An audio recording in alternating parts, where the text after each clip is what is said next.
Invite somebody. As I say, bottom left side. Share, please press the share button. Press the share button. Yes.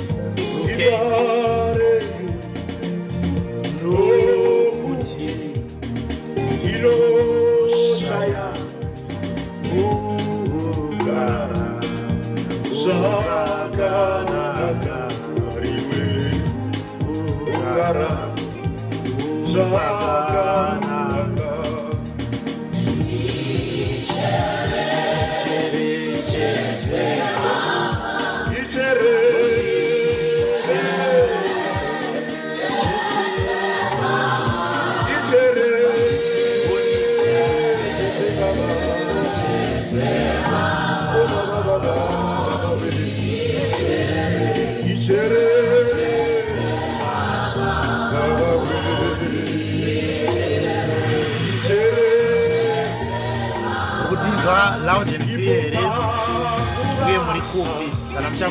Let us know where you're watching us from. Let us know if you're hearing us loud and clear. And please don't forget Satatanga share bottom left side of your screen before I read the word. Thank you. UK, I see you in numbers today.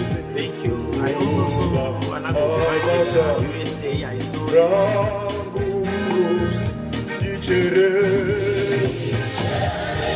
Zimbabwe, South Africa, that's one I've seen in Namibia. Thank you for coming to Mozambique, I see you. Australia, thank you.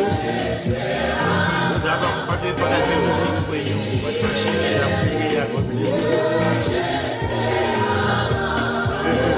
I also see pastors, servants of God, prophets, and apostles. Thank you so much.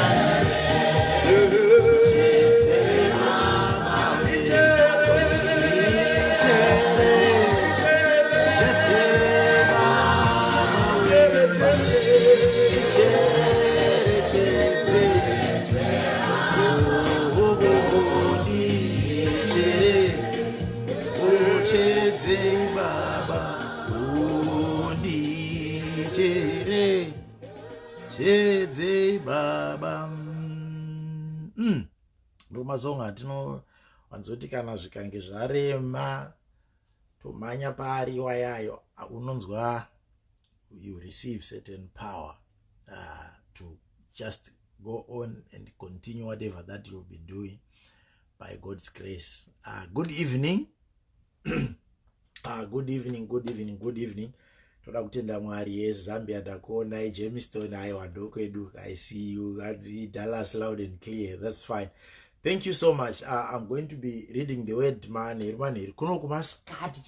know, but yes, if I open like this, you can see outside. It's actually in the afternoon and it's raining as well.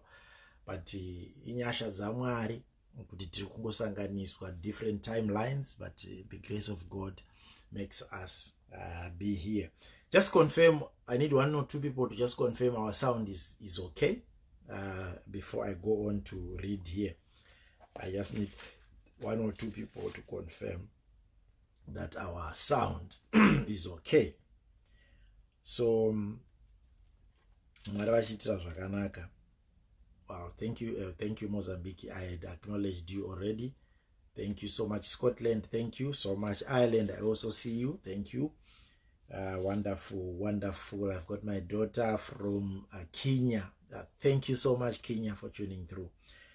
My God is a good God. And John chapter number 10, verse number 10. Those scripture today we are saying, and like we always do at the beginning of each of the sessions, we are having yesterday day number 6 instead of day number 7. Forgive me about that. Yesterday was day number 7. Today is day number 8 of 14 days of this Back to God revival. We just want to go back to God, and we are ministering unto a soul yanga yadzoka kumashure pakunamata, a soul angasati ambotangawo zvekunamata, a soul anga ari kunze uko ari kunzwa kuti ndoda kudzoka pana Mwari kuita zvandaimboita kare. That's the soul that we want to minister unto. So for today, which is day number 8, tiri kubata subtopic yandati rangarira. Just think about the type of enemies that you have in life. And the sound is okay. Thank you so much for the confirmation. Okay. John chapter number 10. John chapter number 10, verse number 10. John chapter number 10, tutakuverenga verse number 10. Tinoverenga panapa King James Version, New King James Version. John 10:10. You are not verenge pano. All right, panapa, according to the version that I have, it's saying, the thief, in the version, the enemy cometh not for to steal, to kill, and to destroy. I am come that they might have life, and that they might have life more abundantly. Saka zvatoda kuita panapa ndezvekuti day ranhasi tichabata the first segment of that scripture, and then mangwana tinobata the second segment of that scripture. Nhasi pa first segment toda kubata pokutanga panoti the enemy cometh not but to steal, to kill, and to destroy. Muvengi, mhandu inouya kuzoba, kuputsa nokuparadza. Jesu zopedzisa achiti asi ndakauya kuti vave neupenyu uye vave neupenyu hwakawanda. Ndo patiri kuda kuti tigare panapa. Kune zvimwe zvinhu hama dzangu zvekuti ukatarisa in life, you look at it and then you say to yourself, chokwadi zvekunamata handisi kuzvida mazuva ano, kana ndokunzwa kuti ndakangozvinetera, kana kuti handina simba nazvo, kana kuti kuchechi handichaenda, kana kuti ndakavhiringwa, kana ndakaita sei, but I just feel kuti zvekunamata mazuva ano time yazvo chaichaya ndiri kuishaya. All right, I want you to look at it from this perspective. Engo yokutanga ndeye vanhu vakambonamata, vakamboita serious, vanove vazhinji vari panapa. If I was going to look at it prophetically, most of the people who have tuned in here are people who at one point or the other you went to the peak of your prayer life, and you know kuti pane pawakatombosvika pekuti wega waitonzwa kuti even nehope dzako chaidzo neminamato yawaiita nemaitiro awakanga uchiita, kubata mabatiro awaita muimba yaMwari, wega pane pawaitonzwa kuti no, this is another level. And always when you think about your prayer life, unofunga level iyoyo kuti yeah, pane pandakambenge nda serious yazvo, ndichanyatsona maresults, ndichanyatsona chakati. Apana meno zvinozongonibata, zvinondidonzera mashure, zvinosanganisira kuverengera, zvinosanganisira mashoko evanhu, zvinosanganisira kungonzwa kungoneta panyama, zvinosanganisira kuwandirwa nezvekuita, and so forth. But there is a point where you were at your peak, and I want to thank God if when I am talking to you right now, this is, you are actually at your peak. But vazhinji vandoziva ndokuti varina vese vari kuona vanapo vazhinji vacho. Pane point iyoyo, you have got that kind of a point where you say to yourself, pamazuva aya zvakanga zvichindidai pamazuva ayo zvakanga zvaitondifambira. Ndaitoona kuti kana ndikanga ndakutoita zvinhu wainyatsodzwa kuti yes, the spirit, I am in the spirit, or the spirit is in me. So now as I am addressing this one, ndoda kuti uripo ipapo unyatsondibatisa noundira zvakanaka. The thief cometh not to steal, to kill, and to destroy, but I came that you may have life, and life in abundance. That's Jesus now. Unaona,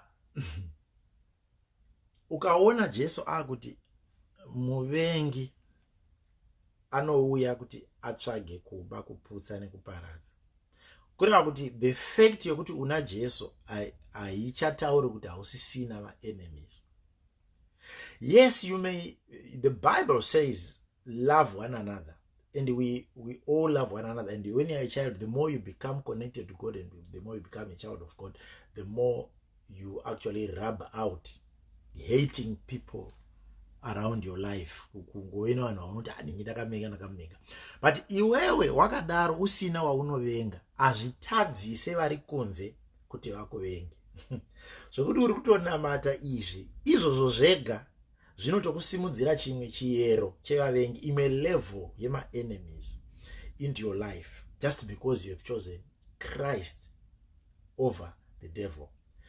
When you make such a choice, or when the grace of God, I always say to people kuchechi kwedu, ukangoona Mwari vangokucheuka mbichana, Mwari vakangokwete kukutarira neziso rese, vakangokucheuka mbichana nekona yeziso kudai, so kungokuyeuka kamwe kakona keupenyu, enemies in your life begin to multiply. It's natural.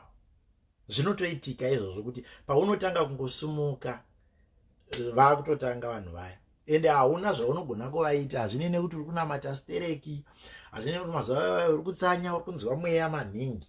Mazuva unotonzwa mweya maningi, vavengi vanowanda. Why? Because panapa, according to this scripture, Christ came that we may have life, and life in abundance, which means kune kano, kune inonzi life, iyo ndeya chabata wapati 2 zvedu mangwana, then koita inonzi life in abundance, iyo ndeya mangwana. But panhasapa, he came that we may have life. Saka kurava kuti pega pawaita decision yezvinhu zvaMwari zvakanaka, ndakuda kunamata, ndakuda kuita serious nekunamata, ndakuda kutsanya, ndakuda kuita serious nekuverenga Bible, pega paunoita izvozvo, uyu muvengi uyu anonzi Lucifer unotsumudzawo mhepo dzake dzinoita kuti usaenda ikoko, because the more you begin to have life and life in abundance, the more you will abandon him and his methods and his ways of living. Saka anorasikirwa ndiye. Saka pega paunotanga kungosumuka, whenever God remembers you and your life standards begin to rise, your prayer standards begin to rise. Each time you do that, you are multiplying elements that the enemy is going to use against you in your life. Saka ya nhasi iri kuti kana iye akauya kuzoba kuputsa nekuparadza, kureva kuti pega pauri kure naMwari, if Jesus is the one that gives life, zvoreva kuti the more you draw yourself away from Jesus, the more you draw yourself away from Christ, the more you draw yourself away from God, you are drawing yourself closer to the enemy. Panenge pakadai so, uku ndo kunenge kuine muvengi, uku ndo kunenge kuina Kristu. Saka paunenge uri uchibva uku uchiswedera kuna Kristu, uri kuwedzera distance between you and the enemy this side, and you are actually shortening the distance between you and God this side. So the more you're coming closer to God, the gap is becoming smaller, and you are getting closer and closer and closer. Saka paunonyanya kuita zvinhu zvaMwari stereki, uri kuuya uku. But pauri kuuya uku, uri kutiza from this side, and this side ndo rine muvengi. Saka iye unorwadziwawo ari kunoku, anoda kuti uyo ugare uri kunoku, not uku. Anoda kuti urambe uri kunoku. Saka the more you draw away from him and draw yourself closer to God, the more yaanotanga kusumudza mamhepo. Ndosaka vanhu vachiti, akomana, kana ndakunamata mamhepo acho anosumuka sei? Kana ndakunamata sei zvichizowanda? Kana ndakunamata vavengi vacho vanoita kunge vamultiply? Indaa, pana ndisinganamati zvaita kunge ndisina maproblems kana madzikirira kana chii, but kana ndakungonamata zvinobva zvauya. nekuda kwekuti haadi kuti unge uri pedyo naMwari. It doesn't want you to be closer to God, because the more you are closer to God, the more you're actually distant from him. So he doesn't have control over you because akure. So what happens is, as you revival from day 1 day 2 day 3 zvakutoneta haachaona haachadi, because kwatakuenda uku kunogona kunge kuine zvinhu zvekutomubatsira manje paarea yake, but day ratinotaura zvinhu zvinokubatsira kuarea yako ndo day rausingaoni program, ndo day raunojamba, kana ndo day raunotaka kuti ndozozviona later, and then woramba uchingoverengera kutosvika ameno gore rinouya usina kana kumboita revisit. And why? Because the enemy doesn't want you to know the truth, because he knows the truth will set you free. Christ says, you will know the truth and the truth will set you free. And this is what we are talking about. Now, kureva kuti kana uri uku, days auri kuti handisi kuda zvekunamata, madays auri kunzwa nungo dzekunamata, madays auri kunzwa nungo dzekuverenga bhaibheri nekunzwa shoko raMwari, madays auri kuona uri too busy zvokuti kana kuchechi kwacho hauende, uri kuzvipa mukana, uri kuvhura madoo, uri kuvhura magap, uri kuvhura mawindo ekuti muvengi agone kudhila newe pasina challenge. This is our word for today. When you are out there, kunze uko, Jesu akambotaura akati kunze kune mapere nemhumbi. Outside the cover of God, outside the cover of Christ, you are making yourself vulnerable. Now, uchifunga kuti kwatatangira kuti une madays awakatembenga uri a threat in the devil's kingdom. Handiti madays awainamata stereki uchinamata airwara, muchitombobatsira kunamatira vanhu vakanga vachiita madeliverance, madhimoni achidzingwa, iwe uripo, ende unotozviziva kuti ndima kanga muchitobata basa racho, ende ndiwo waitoitisa intercession yacho, pamwe ndiwo waitoita intercession, you interceded for those programs, therefore you participated in the humiliation of the devil's kingdom during your days at your peak. Now uchifunga iwewe kuti iwe wakanga wachimunyongonya, uchimusvosva kudaro, uchimusvokosa, Satani achinzwa kuti panapa ndanyatsonzwa kuvaviwa nekuda kwemana matremono. Chifunga madays iwaya awatiza kuna Mwari kana kuti awakuzvinzwira nungo, then you draw yourself away from God, waswedera kwaari, apa ndiwo waimbomuonesa moto. Anokuitei Satani, atombowana mukana wekuti mazuva ano chero tikada kunomurova nemadzikirira haasi kunamata, ari kurara asina kana kunamata. Mazuva ano chero tikada kuataka vana vake, bhaibheri yari haasi kutomboribata, haasi kana kutomboriverenga. Think about that. When you are outside there, you are vulnerable. And because at some point you prayed and you became a threat to the devil's kingdom during those days, Satan aida kufambisa vhangeri rakachivhiringwa newe, paanozokuona kuti hausisina kavha, maiwe, dzinenge mbudzi dzanga dziri mudanga, mapere oyo achida kudyaona danga rakavharwa, hapapindiki. Pozongoita imwe mbudzi inongobaya kana kutunga pamwe pano, so kana rimwe pore repadanga rinobva raora kana robva radonha, kana kuti mukova wobva wavhurika. Padzinobuda panze, so dzinenge dzichifara kunzwa kuti akomana iyi yativhurira, kana even mombe kuti iyi yatibatsira tabuda. But pakubuda pa hadzisi kutoziva kuti dziri kuwana mufaro kuti tinenge tiri kubuda mukeji, but pauri kufunga kuti uri kusununguka, ikoko kwauri kufunga kuti uri kusununguka ndokwawakagarirwa nemapere, anga achitoshaya kuti angapinde sei mudanga because makakavhwa mune hedge.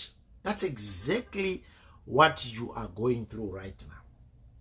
The enemy is doing what he wants with you, because anotoziva kuti tikagara naye tikamuitisa, tichigara naye tichimuitisa nekumufurira futi kuita kunge kuno ndokunenge kuri nani than kwaakanga ari, anotoramba tiinaye, and we keep controlling and monitoring. And this is what is happening in so many people's lives right now. Outside there, there are all the jackals, the foxes, everything, the lions, the hyenas. But inside you are covered and protected. So when God is telling you, do not commit adultery, do not murder, do not covet, zvoitango wakavharirwa mudanga, so tinenge tiri kusungirirwa. Nyamba imomo manje ndo mune covering yekuti chero shumba dzikabva nekunze hadzigoni kupinda mukati. So a lot of things that begin to happen in your life are happening because the enemy is also trying to take revenge on you for the things that you caused against his kingdom at a time when you were at your peak. So hazvisi nani here kugara mudanga. Hazvisi zviri nani here. When you look at it and when you consider this, isn't it better for you to stay under the cover of the shadow of God, obeying his rules, obeying his commands, listening to his word, going to fellowship with others and growing your faith, growing in the things of the Spirit? Isn't it better? Hazvisi nani here kudzokera kuna Mwari. Just consider, okay, just consider the type of enemies that you have in your life. The people that raise issues and matters against you, the people that raise their voices against you, the people that say things against you in your life. And imagine, just look, think about such enemies. At work you have some, where you stay at home you have some, in church you have some, in the community you have some, even in your own family there are people who don't even like you. They don't like when you give contributions, when you say things, when you try to help others and so forth. There are people who will always come up with issues against you, and stories go around in the family. Inside the family, your clan, the stories going around against you just because you are prospering. You're making things happen, and people can see that your life is progressing from one level to the other. And then inside your own family, you have people who actually conspire against you. Whenever they sit, they meet, they discuss you, and they discuss, they spread so much rumors, evil things against you inside the family. What more of the community? What more of the nation? What more of other people, your workplaces, other strangers around your life? So if this can happen within your family, what more outside? And we are saying, outside, if you look at those statistics or think of those things and think of such people, wouldn't it be better for you to stay closer to God, where your protection is, where your covering is? Zvakanaka kugara, zvitori better kugara mudanga. Munoita semusina freedom, but mune protection. Itori freedom iyoyo yekunge wakachengetedzwa uri munyasha dzashe. Think about what has happened to you in the past 2-3 years. How people have tried to sabotage you.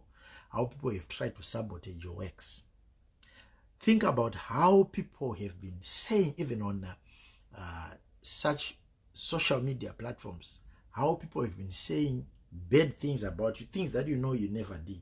And you know it's actually coming from haters, people who hate you, people who don't want to see your progress. There are such people, and there are so many. I don't want you to prophesy outside your life. Look at your life. Look at the things that have been happening around you in the last 2-3 years. Now, if you look at those things, and if you understand the concept of altars and evil altars that are raised against you, wouldn't it be better to stay where you are covered by the grace of God? Wouldn't it be better to go back to God? Shamwari, nemana matira wakamboita ayaya kusanamata chaiwoka kutori dangerous. Kutoregedza kunamata kwari kuita kutori dangerous. Kurara zvakongoti bidiri usina kana kumboti.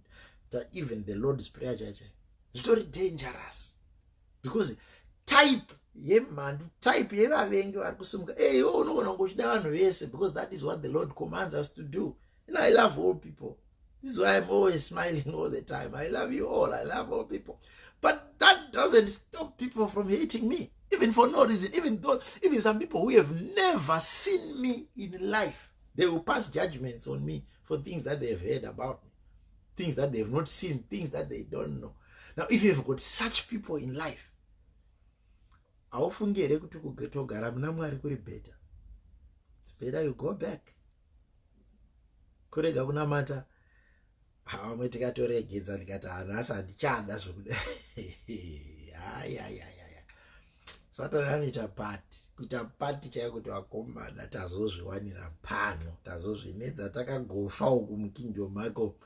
nezvinhu zvatakapisa zvisi zvezvenene anototi taita ndatomuwandira pano. So I would rather, this is why we always say pray for us, pray for us, pray. It doesn't mean that we don't pray for ourselves, but we know when you pray with us, pamunenge muchinamata muchisimudzawo mazita edu ikoko zvinotibatsira patine tashaya simba tinowanirwawo simba. And that's why we also pray with you paunenge washaya simba, because we can't afford to have you not praying. We can't afford to have you not staying under the shadow of God. We can't afford not to have you in God's cave, where there is safety, where there is protection, where there is covering because of the blood of Jesus. We can't. And please, I beg you, in the name of God, I beg you, my brother, I beg you, my sister, amai, nditererei baba, nditererei, dzokerai kuna Jesu, dzokerai pakunamata. Pane imwe amanda itaura naye nezuro. I was speaking to somebody yesterday and I said to him, you see, somebody comes to you and then say, I don't know why. It's not that I don't have the money, but I just feel like I don't feel like supporting the work of God anymore because of things that happened in the past and so forth. Then I say to him, so what are you doing? And he says, no, these days I just don't give. I just don't give. And you're speaking to somebody who has been a faithful tither and says, no, I just don't give these days. And I said, ana yangu inorova ama kurova chaiko chaiko. So according to Malachi chapter 3, your wealth was being covered from the devourer because you were giving, because that's what the word says. Upfumi wako waichengetedzwa nokuti waipa. Saka izvozvi pauri kuwana pfuma yako, inda uri kuregerera, kwete iwewe, but inda uri kuregerera pfuma yako kuiexposa kuhunji kudai. You say to yourself, I will not support the work of God. I've made a decision, I will not do it. Why are you letting down your wealth to such an extent? Because no matter how much you will amass, it will not come to anything. It will not come to anything that is fruitful, because you are outside. You are outside. And your wealth, you've exposed it. Because Satan, hey, don't put my bochengetedzwa achipamwara ipamwara achichengetera pamaka manje zvinezvo hatisi tango zvakatsa tiri kuno. Pfuma yoita kusvasvangiwa nana Satan kunzo. Nzwa kuti hazvitori nani topindisa kuti hazvisi nani here kudzokera kuno bata basa raMwari, hazvisi nani here kudzokera kuno sapota basa raMwari, hazvisi nani here iwewe wacho kudzokera kuna Mwari. Because the enemies and the type of enemies, as I'm finishing up, the type of enemies that you have, so vamwe vacho, you know, some of these things do happen when you are praying for people and then you get connected in the spirit. Then you're picking up certain things that are happening, you're confirming with the person, you know, we do that all the time. And then a person is confirming, yes, this is what is happening. The type of enemies that some of you have. Mwari vakatoita zvakanaka kuti mwana wana kupiwa maziso emweya havasi vese vakapiwa zvipo zvacho. Because if you would be able to see what goes on around your life when you are sleeping, when you are resting, when you are waking, you would never run away from God. You would never. Because there is a lot that is happening. The type of enemies that you have are people who can sacrifice a bull just to make sure you're down. People who sacrifice a full God, a whole God, you know, badaro ameno $100 or $80 or $90 just to have you down. Huku hombe musha ano sacrifice iyoyo kuti zvinhu zvako zvidonhewe. These are the type of enemies that you have. People who visit all kinds of altars and do all sorts of rituals naked. You know, I don't know how I could describe this, but the type of enemy that you have, which Jesus is describing, and the enemy comes to steal, to kill, and to destroy. He's not sleeping. They don't sleep. Midnight they are busy. Midnight you are sleeping. Others are praying. And they are busy. Varikurwanewe pakati peusiku vari busy kurova maritual ekukuvhiringa nekukudonhedza iwewe nevana vako. People who go about trying to make sure your marriage is destroyed, and they go to every kind of altar, every kind of occult system just to make sure you and your husband don't stay together. And then iwo ndopaunoti zvekunamata izvo handichadi munhu zviri kutondiremera asi ndinamatireiwo kumba kwedu relationship hainaomira zvakanaka. Vatete mukaziva mhando yevavengi vamuri kurwa navo, maifanira kutotenda kuti kuna Mwari kuri nani, zviri nani ndiatakwe but ndakakavhwa pane kuatakwa ndisina chakandikavha. Go back to God. Go. If you would know, you would understand what I'm talking about. You can't afford to be outside the covering of God. You can't. Very difficult. And I hope I've spoken to somebody. From today, just consider that seriously. What are they doing? What are they busy doing? How are they doing it? And when you are called, we are attending all night. When you are called, we are teaching my prayers. Haupinde prayers. Ukanongati muke vasikana 12 tinamate. Haumuke uchinamata. Ukanzi hande tinotsanya next 2-3 days. Tichitsanyira mhuri dzedu. Hautsanye, unotozvichita wegayo pachako. But type yevari kurwisa kuti ubve pauri ipapo vapinde. Hausi kuziva zvavari busy kuita kunzoko. Doing all sorts of things. Yet you sit back, you relax. Mwari mazano ndakaneta kwazvo ndakaneta. Iwe. My God. Mwari ngavatibatsire.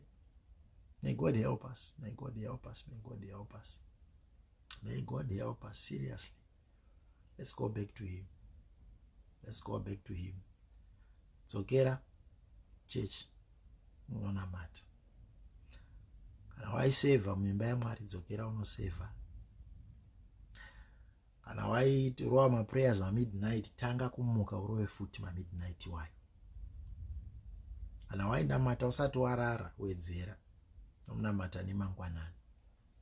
Kana waiverenga bhaibheri kamwe chete pavhiki, wedzera uverenge every day uchinzwa izwi raMwari riri kuti chii. Haikona kungoita nguva yekungoteerera zvinhu zvemakuhwa pamafacebook apa uchiteerera ese unoita 3-4 hours uchitsvaga kuti makuhwa anga ari mumastreet ndapi, but usina kana 10 minutes dzekumbonzwawo kuti guhwa riri kurehwa naMwari mulife yako nderekuti. Hauna kana time kutodzwa kuti zvinotonetesa kuisawo bhaibheri kana app yebhaibheri pafoni pako, kana ungovhura kugoogle vhesi mubhaibheri, kana ungobatawo rakadai kuti uverenge. But time yekuita zvimwe zvese unonzwa power rekuda kutsvaga maguhwa, nekuda kutenderedza, nekuda kushare, unonzwa simba racho.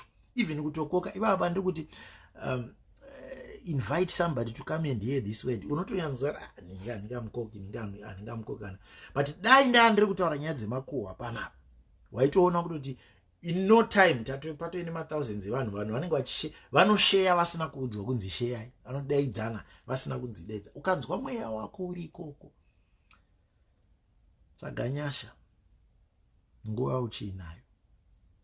Seek grace. Go back to God. Go back to God. May God help you. May God help you. May God help you. May God help us. May God help us. The enemy is out there. He's looking for somebody to kill, to steal from, and to destroy. But he came that we may have life. So tomorrow we are speaking about the life that we have in Christ. But for today, consider what the enemy is out there doing against you. Think seriously about it and go back to God. Dzokerai zvenyu atete. Dzokerai zvenyu. Dzokerai zvenyu munonamata. Dzokerai. Go back. Go back. You would rather have people vachikunyeya muchechi yomo but urimo uchibatira Mwari. Go back to God. Go back to God. Shall we pray? Father, in the mighty name of Jesus, as I lift my hands right now, I pray for your total covering, for your sons and daughters who are watching and listening right now. Cover somebody. We know no weapon fashioned against us will prosper, but we know it is an inheritance that is prepared for those that are under your covering. Prepare a heart to come back to you. Father, may the Holy Spirit help somebody so that we open our eyes and see that what they are doing to us outside here is destroying us, we need to come back to you. In Jesus' mighty name I pray. Amen. May God bless you. May God help you. Nasi mkatarama comments takurumbidza kuisa number yedu. If you need help, if you need us to communicate, I'm seeing those people who are coming through.